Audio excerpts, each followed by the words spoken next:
जो चैप्टर 10 है हमारा फाइनेंशियल मार्केट, उसकी एक बस खाली व्यू ले लो, फिर हम आते हैं टॉपिक में। इसकी चैप्टर बड़ा है, इसकी जो माइंड मैप है मैंने भी जैसे बनाया लिखा है उसमें, तो वो 2.5 पेज की चला गया। तो यहाँ पे क्या है पढ़ेंगे कि इस चैप्टर में क्या बिजनेस स्टार्ट करनी है। मैंने थोड़ी देर पहले भी बता रहा था, कोई भी बिजनेस मैक्सिमम इक्विटी से नहीं होता। इक्विटी मतलब जो ओनर है, जो सोच है, जिसका प्रमोशन है, वो सारे खुद की पैसा नहीं लगाता। क्या करता, वो अपनी आइडिया पार्टनर ढूंढता है। भाई मेरे आइडिया ऐसा है, बिजनेस ऐसा है, मैं भी पैसा लगा रहा हूं, तुम भी मेरे ऊपर भरोसा करो, पैसा लगा लो। वो भी कम पड़ रहा है तो बाहर से हम लोन लेते हैं। यानी जो हम पार्टनर बनाते हैं, ओनर बनाते हैं, वो भी होता है एक बड़े प्रोसेस में हो सकता है, जिसको बोलते हैं हम इक्विटी हमने बेचा। ये शायद कुछ भी हो सकता है। हम इक्विटी लेंगे, कहां से लेंगे, लोन लेंगे, कहां से लेते हैं, कितनी टाइप की लोन होती है, शेयर मार्केट क्या है, ये पूरा इसमें समझ में आएगा इस चैप्टर में हम पढ़ने वाले। ठीक है जी, बड़ा शांति से जो है वो है, आ जाओ चैप्टर 10। हाँ, इसमें ही पैसा है। मैं हमेशा तुमको बोलता हूं कि पैसा होना और नहीं होना, अमीर और गरीब के बीच में डिफरेंस नहीं है। किसकी डिफरेंस है, सोच की डिफरेंस है। गरीब एक सोच है, अमीर भी एक सोच है। जिसने सोच लिया वो कर सकता है। छोटी सी एग्जांपल ले लो, तुम्हें सुबह उठा, मतलब सुबह तुम्हारा नींद खुल गई, बिस्तर में लेटे हुए ऐसे, तुम्हें बिस्तर से उठना नहीं उठना पता है कितने सेकंड की डिफरेंस है, 5 सेकंड की। 5 सेकंड तक तुम सोच रहे उठूं ना उठूं, 5 सेकंड क्रॉस हो गया दोबारा सो जाओगे तुम। 100% लिख के ले लो। नींद खुल गया, दिमाग में उठ जाऊं, तुरंत उठ जाना, तो उठ के सारा काम भी करो। ये 5 सेकंड में एक दिन बदल जाता है। दिन बदल गया तो माइंडसेट चेंज हो जाएगा। अपने साथ करके देख लेना, कोई भी काम करो, सुबह उठ गया, आंख खुल गया, तुरंत उठ जाना। 5 सेकंड लेट कर दी, तुम्हें ये माइंड लेके मरेगा, नहीं नहीं भाई सो जा, थकान हो रहा है, बॉडी सी पेन हो रहा है, सब तुम्हें एक 5 सेकंड में सब दिखा देगा तुम्हें। वेट मत करना, उसको सोचने का मौका मत देना। आगे देखो, चैप्टर 10 फाइनेंशियल मार्केट, इसकी फंक्शन देखना। पहला function mobility savings into investment. Function 1 लिखो, mobility savings into investment. Saving कौन करता है, हाउस होल्ड करती है। इन्वेस्टमेंट कौन करता है, फार्म करता है। तुम्हारा रखा हुआ बैंक में सेविंग्स को, ये जो फाइनेंशियल मार्केट है, ये एक प्लेटफॉर्म है जो हाउस होल्ड से पैसा लेके किसको देता है, फार्म को। भाई ले इन्वेस्टमेंट करो। कहां से आया, सेविंग कन्वर्ट हुआ किसे, इन्वेस्टमेंट। कौन करता है, फाइनेंशियल मार्केट।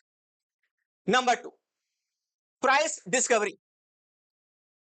प्राइस डिस्कवरी किसकी, फाइनेंशियल एसेट्स की। फाइनेंशियल एसेट्स क्या समझते हो, तुम्हें सबको पता है गोल्ड, तुम्हें सबको पता है सिल्वर, स्टॉक, डिवेंचर, बॉन्ड्स, जितने सारे फाइनेंशियल इंस्ट्रूमेंट है ना, सबकी प्राइस ये डिसाइड करता है। कौन डिसाइड नहीं करता, डिसाइड एक्चुअली कौन करता है, मार्केट करता है, डिमांड एंड सप्लाई करते हैं। बट ये बस तुम्हें दिखा देता है, ये वो मार्केट है, हाँ इसकी प्राइस इतना चल रहा है, इसकी प्राइस इतना चल रहा है, इसकी प्राइस इतना चल रहा है, ये ले लो, ये हाई है, ये लो है, ये खरीदने का टाइम है, तुम्हें कौन बताएगा, financial market. Provide liquidity, provide liquidity, provide liquidity. Example देके समझो, प्रोवाइड लिक्विडिटी यानी मान लो तुम्हारे पास 1 करोड़ रुपए है, कितने हैं, तुमने एक बढ़िया सा फ्लैट ले लिया या जमीन ले लिया, 1 करोड़ रुपए में ले लिया। तुम्हें फ्यूचर के बारे में कुछ भी नहीं पता, कल को तुम्हें 20 लाख की जरूरत पड़ी, कितनी जरूरत पड़ी, तुम्हें किसी दोस्त से उधार लेना पड़ेगा, बैंक से लोन लेना पड़ेगा। यानी अगर तुम सॉलिड एसेट्स में इन्वेस्टमेंट करते हो तो तुम्हारे पास लिक्विडिटी तो खत्म होगी। तुम्हारे पास 1 करोड़ रुपए इन फॉर्म ऑफ घर, बट तुम्हें 20 लाख नहीं ला सकते, क्यों, तुम्हारे पास वो है नहीं इन फॉर्म ऑफ कैश। जरूरत पड़ा तुमने लोन लिया, जरूरत पड़ा तुमने किसी और से उधार ले ली। बट अगर सेम फंड 1 करोड़ रुपए किसी फाइनेंशियल मार्केट में इंडेक्स फंड में तुम लगा के रखे होते, तुम्हें 20 लाख तो छोड़ो, 1 रुपए की भी जरूरत पड़ती ना, ले तुरंत सेल कर निकाल दे। लिख लो इसके, सिक्योरिटी इनटू कैश।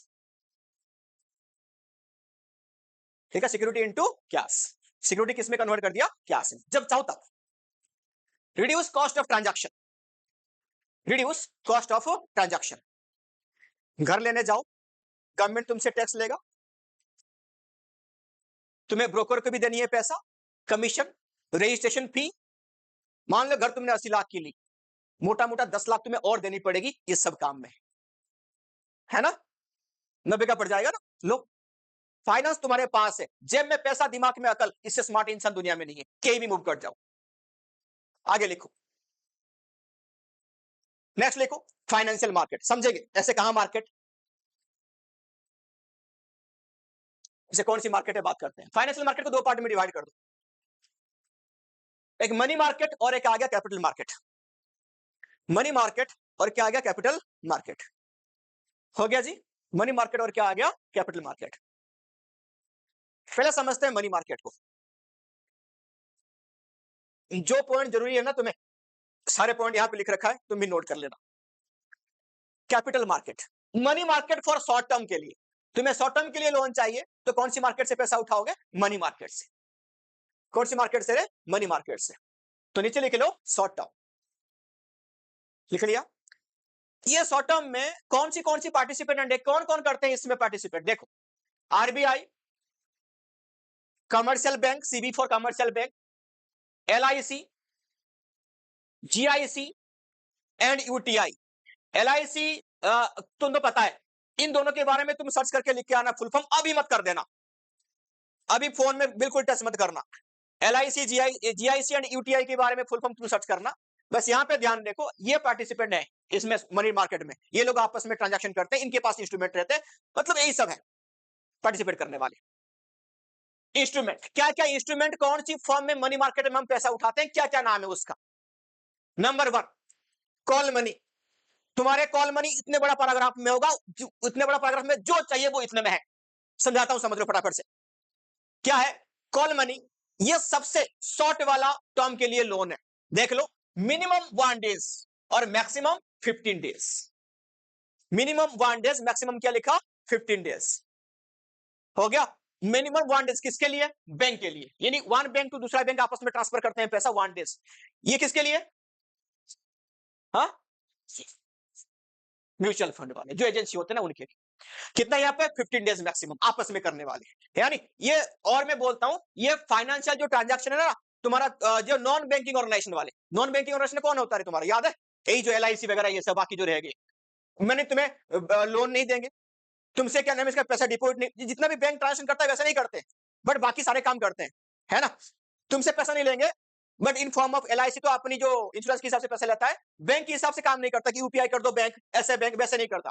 तुमसे लेंगे इन फॉर्म ऑफ प्रीमियम, तुम्हें लोन देंगे कंज्यूमर लोन, वो अलग अलग टाइप का होता है। यानी ये नॉन बैंकिंग फाइनेंशियल वाले होते हैं। इनके लिए कितने दिन हो गया? 15 दिन। ये जो ये मैक्सिमम टाइम पे किसके लिए काम आता है? Inter bank transaction. एसबीआई बोला भाई मेरे पास शेयर कम पड़ रहा है, पीएनबी मुझे दे दे यार, इंटर बैंक ट्रांजैक्शन के लिए, to maintain their CRR, cash reserve ratio. ये तुम्हें टिप में होना चाहिए। ऐसे वाले कॉल मनी सबसे छोटा इंस्ट्रूमेंट है शॉर्ट टर्म के लिए, 1 to 15 इंटर बैंक ट्रांजैक्शन में मैक्सिमम यूज होती है, और किसके लिए होती है? To maintain their CRR, to maintain their CRR, cash reserve ratio. Next number 2 treasury bill. Treasury bill कौन इशू करता है? By RBI to commercial bank and general public. By RBI to commercial bank and general public. किसको issue करता है? Commercial bank को, नहीं तो general public को। ट्रेजरी बिल बात करते हैं, इसको क्या बोलते हैं और सुनना, ये इसको हाईलाइट करना, ये एग्जाम में पूछा था पिछले बार। फ्रीली नेगोशिएबल, यानी फ्रीली ट्रांसफरेबल। आज इसके पास है, कल उसका, कल उसका, जिसने खरीद लिया वो उसका। फ्रीली नेगोशिएबल, याद रखना, ये इजीली ट्रांसफरेबल है। अब इसको हम क्या बोलता है? Zero coupon bond. क्या बोलता है इसको? क्या मीनिंग है इसका? जीरो कूपन बॉन्ड, ये ऐसा इंस्ट्रूमेंट है जिसके ऊपर ये इंटरेस्ट करी नहीं करता। क्या बोला मैंने? Zero coupon for zero interest. क्या बोला मैंने? तो फायदा क्या है जो इस ट्रेजरी बिल को लेगा? क्या फायदा है इसका? लिखा है देखो, इशू एट डिस्काउंट, आगे लिख दो रिडीमेड एट पार। सबने डिवेंचर पढ़ रखा है, मैं समझा देता हूं। Issue at discount redeemed at par, issue at discount redeemed at par. इसका मीनिंग क्या है? बोला आरबीआई बोल रहा है जनरल पब्लिक को, भैया जी, तुमने बोला हाँ जी, तो 70 रुपए में ले लो हमारा टी बिल। कितने में ले लो? यानी हमारा टी बिल लो, हम 70 रुपए दे दो। आरबीआई बोल रहा है, तो हमें क्या फायदा? हम चुकाएंगे ना आपको। कितने? इंटरेस्ट तो नहीं है, बट जो डिस्काउंट में तुम्हें मिला था वो तुम्हें 30 का फायदा हो गया। ऐसे जीरो कूपन किस लिए? इंटरेस्ट नहीं लगता। फायदा क्या होता है? डिस्काउंट की वजह से फायदा होता है। सबको समझ में आया? चलो, मैक्सिमम मिनिमम डेज कैसे होता है? 14 टू 364, 5 नहीं, साल से कम 364 डेज के लिए हो गया जी। आगे ये कैसे होता है? ये एक लॉट होता है 25,000 का, तुम्हें खरीदनी है, बोला मुझे 2 चाहिए, 25,000 की लॉट लेनी है, 25,000 इंटू 2, 50,000, 75, 1 लाख, 1 25, 1 50, ऐसे आएगा इसमें। यानी 25,000 की मल्टीपल मिलेगा। 1 रुपए का, 2 रुपए का, 12,500 ऐसा नहीं होता, 12,500 ऐसे कुछ नहीं होगा। कितने की मल्टीपल में होगा ये? 25,000 की मल्टीपल। याद रखना है इसको। ये क्या है तुम्हारा? T bill.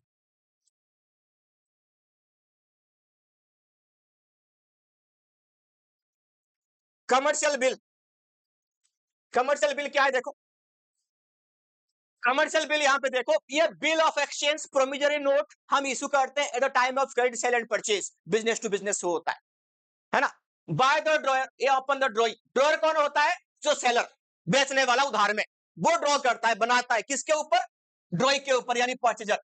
यानी जो सेलर है वो परचेजर को बोलेगा भाई अभी तूने पैसा नहीं दिया, ये तेरे सामने बिल है, मैंने बना दिया, तू साइन करके बोल के जा, लिख के जा कि कौन सी डेट में पैसा देगा।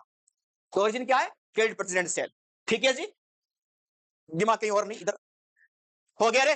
ये फॉर कितने दिन हो गया? 90 डेज। कितने दिन के लिए? 90 दिन के लिए maximum. Commercial bill for 90 days.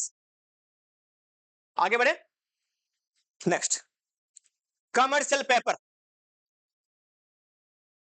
Commercial paper, commercial bill से कमर्शियल पेपर थोड़ा सा डिफरेंस है, थोड़ा सा सेम तुम्हें लगेंगे बट टाइम अलग अलग है।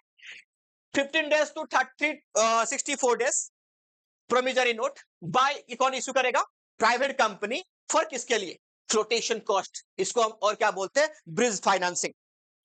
फ्लोटेशन कॉस्ट, और क्या बोलते हैं इसको? Bridge financing. हो गया जी, ब्रिज फाइनेंसिंग। मैं तुम्हें दो एग्जांपल देता हूं, ये एक्चुअली वाला बाद में दूंगा जो पूछा है, अब नॉर्मल वाला समझ लो कि फ्लोटेशन कॉस्ट, ब्रिज फाइनेंसिंग क्या होता है। फॉर एग्जांपल, तुमने मार्केट में शेयर इशू करनी है। क्या इशू करनी है? शेयर। शेयर इशू करने के लिए जिसके थ्रू करवाओगे वो ब्रोकर चार्ज लेगा, सेबी आपकी रजिस्ट्रेशन फी लेगा। तो ये जो मेन काम को करने के लिए छोटे मोटे और खर्चे होते हैं, उसको फाइनेंसिंग करने के लिए जो पैसा खर्चा होता है, क्या बोलते हैं इसको? Bridge finance, flotation cost, bridge financing. समझ में आ गया? तो इसके लिए हम क्या इशू करते हैं? Commercial paper. डन, आगे बढ़े। सारे पॉइंट तुम्हें समझ में आ गए? हाँ। ये जो इंस्ट्रूमेंट के लिए बुक मत खोलना, इतनी बहुत है। बुक खोल के इतना पैराग्राफ नहीं पढ़ोगे, वो सबको पता है। इतने नोट ठीक है, ठीक है, ठीक है। इसके क्या है उसमें? कितने दिन के लिए होता है, कौन इशू करता है, किस लिए इशू करता है, खत्म, यही तो चाहिए। कैपिटल मार्केट दो पार्ट में डिवाइड कर दो, primary market and secondary market. Primary market को हम क्या बोलते हैं? New issue market. Primary market new issue, इसको क्या बोलते हैं? लिखना IPO, initial public offering. IPO, initial public offering. In starting में कोई भी अपनी कंपनी का शेयर जो बेचना आता है ना, निकालता है कि इसको आईपीओ, इनिशियल पब्लिक ऑफरिंग, वो होता है न्यू इशू में, प्राइमरी मार्केट। ये किसको इशू करते हैं? नॉर्मल प्रोमोटर को इशू करते हैं, यानी लिख लो यहां पे, इसको प्राइवेट प्लेसमेंट भी तुम बोल सकते हो, टू द प्रोमोटर।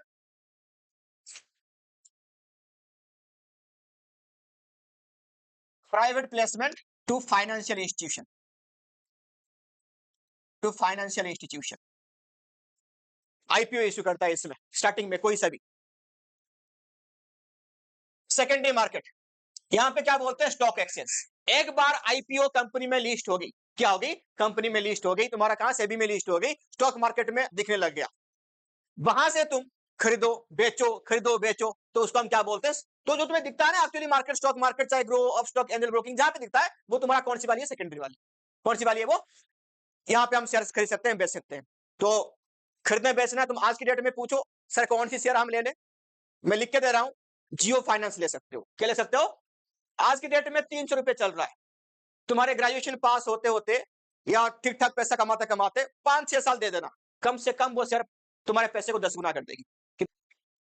इसकी फीचर तो आ जाओ, क्या है भाई? Same, saver to investor. ये क्या काम है इसका? सेवर टू इन्वेस्टर, यानी सेविंग से, हाउस होल्ड वाले से पैसा लिया, कंपनी वाले को पैसा दिया, भाई लो लगाओ। लॉन्ग टर्म इन्वेस्टमेंट, सट्टा मत लगाना। क्या लिखा? Long term investment. रहो एक कंपनी में, अगर तुम टिक सको 10 साल तो रहो, वो पैसा बना के ही देगा। बढ़िया कंपनी, लल्लू पंजू नहीं कि 80 पैसे का शेयर है ले ले ये करोड़पति बना देगा, वो नहीं करता। 80 पैसा है इसलिए वो नाकाम है।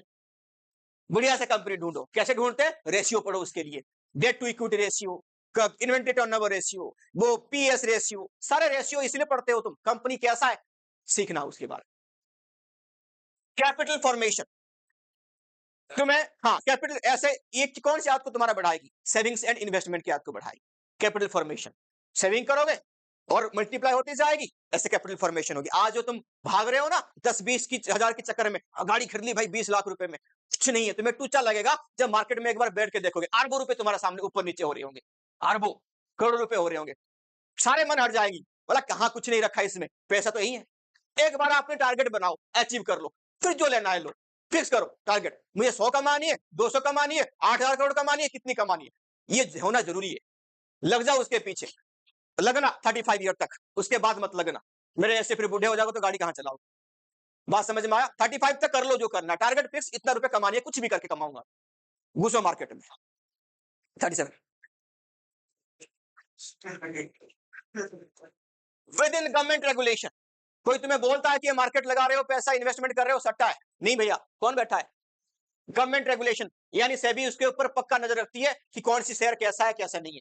जो तुम्हें शेयर समझ में नहीं आता, जाओ इंडेक्स फंड में पैसा लगाओ, लिखा होगा निफ्टी 50, कोई शेयर बेकार है अपने आप स्टॉक एक्सचेंज से बाहर, तुम्हें क्या करना, तुमने 50 पे, बेस्ट 50 पे तुम्हारे पास अपने आप लगता रहेगा, सबसे सेफ इन्वेस्टमेंट है इंडेक्स फंड। हर साल इंडेक्स फंड 12% तुम्हें रिटर्न देगी।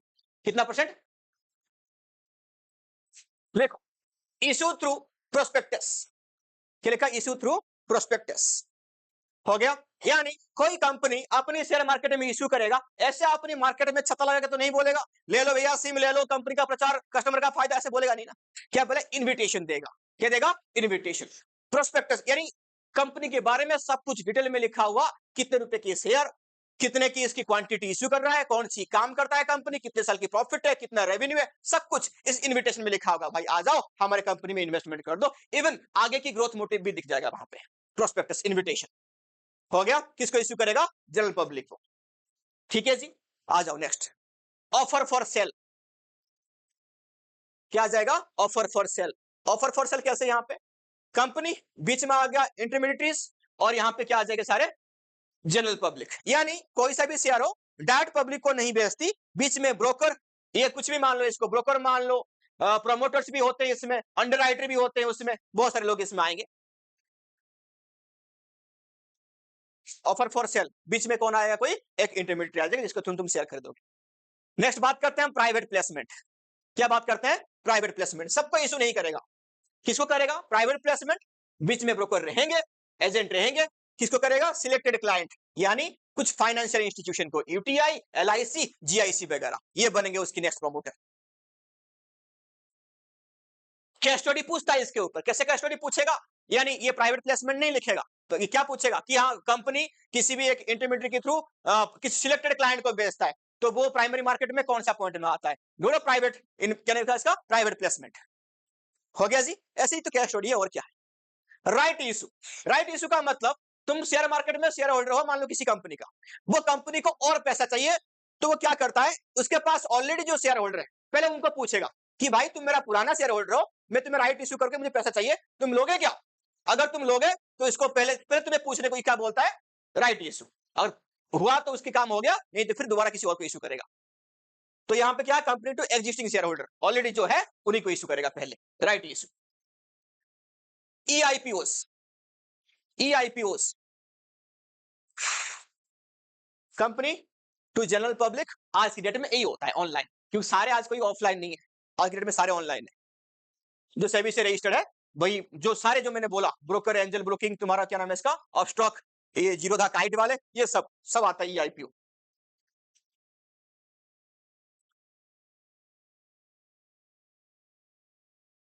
लिखा ईआईपीओ के बारे में वहां पे हमने पढ़ा था।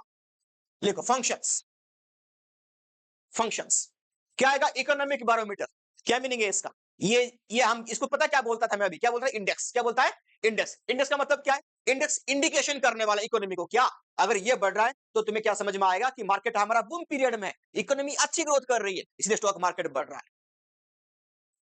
प्राइसिंग ऑफ सिक्योरिटी, यहां पे हर दिन तुमको हर शेयर का प्राइस ऊपर नीचे अकॉर्डिंग टू डिमांड सप्लाई के हिसाब से प्राइसिंग करते हुए मिलेगा, है ना जी। और तुम्हारा थ्योरी क्या होना चाहिए किसी भी स्टॉक में पैसा इन्वेस्टमेंट करने का? सीख लो सीख लो, हाँ सीख लो। हाँ, प्राइसिंग तुम्हें दिखा देगा कैसे, मैंने बताया वैसे। फिर लिखो कंट्रीब्यूट टू इकोनॉमी ग्रोथ। तीसरा रहेगा हाँ, सेफ्टी ऑफ ट्रांजैक्शन। तुम्हारा ट्रांजैक्शन यहाँ पे 100% सेफ है, तुमने बेचा, इमीडिएट तुम्हारे अकाउंट में, डीमेट अकाउंट में पैसा आ जाएगा। बिल्कुल इतना टैक्स, इतना जो एसएसटी, इतना जीएसटी सब लगा के आराम से आ जाएगा और तुम्हारे पैसा जितना विड्रॉ करना उतना, कोई यहाँ पे फ्रॉड नहीं है, बिल्कुल सेफ है, तुम्हारे पीछे गवर्नमेंट है। Contribute to the economic growth, ऐसे तुम सेविंग करने पे, इनकी शेयर खरीदने पे, कैपिटल फॉर्मेशन करने पे, तुम तो 10,000 देके कोई कंपनी नहीं बना सकते, बट 10,000 किसी कंपनी में इन्वेस्टमेंट कर सकते हो, तो उसका तो काम आ गया ना भाई, इकोनॉमिक ग्रोथ हो। इक्विटी कॉल्ड, हाँ क्या बोलते हैं इसको, इक्विटी कॉल्ड। इक्विटी कॉल्ड का मतलब क्या है, मैंने अभी एग्जांपल दिया, 10,000 में तुमसे मुश्किल से मुश्किल ठेली खुला जाएगा, 10,000 देके तुम रिलायंस से कंपनी थोड़ा बना सकते हो, नहीं बना सकते, बट तुम मालिक बन सकते हो बाय बाइंग इस इक्विटी, इक्विटी कॉल्ड। लिक्विडिटी, इसके बारे में डिस्कस कर लिया, जब मन करे, जिस सेकंड में मन करे, हमारा पैसा हमारे पास है। Promote the habit of savings and investment, क्या है, promote the habit of savings और इन्वेस्टमेंट। क्या करेगा ये, सेविंग्स एंड इन्वेस्टमेंट हैबिट को बढ़ा देगा। मार्केट में एक बार घुस जाओ, तुम्हारे पास जितने भी पैसा है, तुम्हें लगेगा सबसे टुच्चा इंसान तो मैं ही, और सेविंग करूं और इन्वेस्टमेंट करूं, एक ट्रेंड मार्क बनाऊं, बिलियनर बनूं, दिखेगा वहां पे तुम्हें पैसा, है ना जी। सेविंग्स इन्वेस्टमेंट की हैबिट की बढ़ाएगा। बस आज के लिए इतना।